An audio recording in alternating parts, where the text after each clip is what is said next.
right, so special thanks to this company who was nice enough to send us these hook mop racks. Now, you can't tell anything from the box, but if I open it up, take out our 3M tape, nice, or the screws if you want to use screws. And here you can kind of see a little bit better of what this would be good for. Mop, broom, holder, wall mount.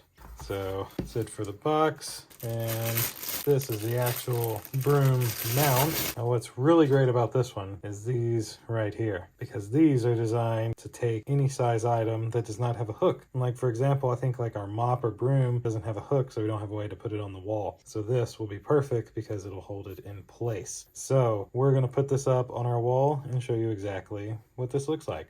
And there we go. We have successfully installed this with a few little screws that it just needs to install. And this is actually what I was talking about. See, like all of these have hooks on it, so they're nice and easy. But for example, our broom does it doesn't have a hook. With these, it just very easily pulls out. When you're done with it, you can pop it right back into place. I absolutely love this thing and think it looks a lot better. So that'll do it for this unboxing and demonstration. Thank you all for watching, and we'll see you in the next one. Deuces.